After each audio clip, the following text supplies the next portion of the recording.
on BBC Radio Berkshire. Sarah Walker, BBC. Though changes to the law last year made it easier for people to become organ donors, with people having to opt out rather than in to the organ donation scheme. But there is a reluctance for some people to agree to all parts of their body going to someone else after they die. Now, the front of the eye, or the cornea, is one part that around 1 in 10 donors don't want to donate, which has led to a big shortage. And now art is being used to get an insight into why people are reluctant to become cornea donors.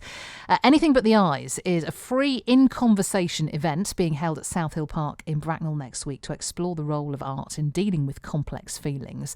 Dr Jennie Jewitt-Harris is the artist and medical professional behind all of this, and she's with us this morning. Morning, Jennie.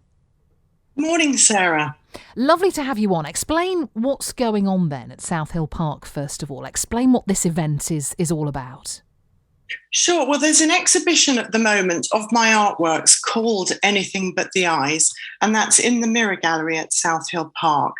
And the artworks explore the interviews that I carried out with people who are happy to donate kidneys, hearts, livers, and so on, but anything but the eyes. They drew the line at the eyes. And this is actually quite common. So it's something I wanted to explore.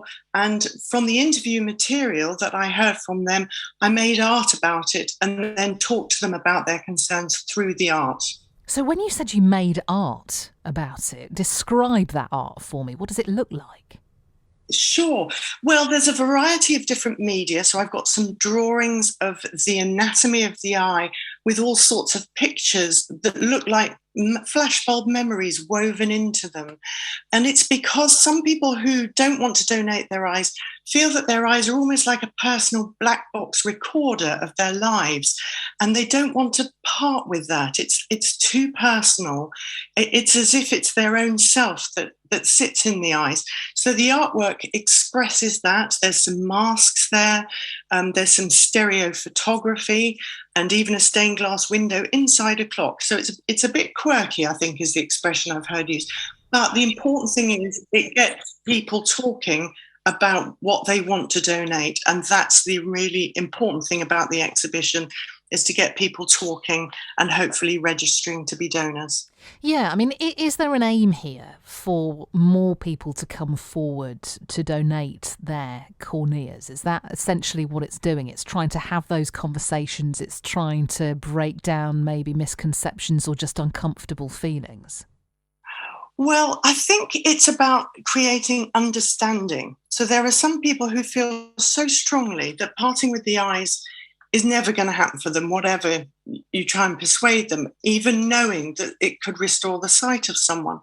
So what this exhibition is about is understanding and also stimulating conversation. So I love it when I'm sitting in the gallery and I hear somebody say, well, yes, that's how I feel. And somebody else say, no, I don't feel like that. And then they go off and become an organ donor. So it's about making sure that your feelings are known, particularly to your family members, so that if, God forbid, they had to make the decision one day whether or not their loved one wanted to part with their organs, they would absolutely know, and they would do the right thing by you, even if it meant it didn't include the eyes. It might include other organs. And for some people, it's a different organ. They might feel more unhappy about donating their heart, for example.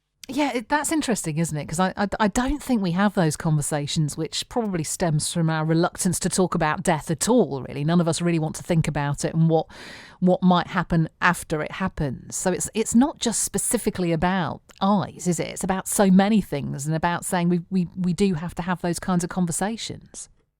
Absolutely, but it's extraordinarily common for the eye to be the thing that people don't want to part with.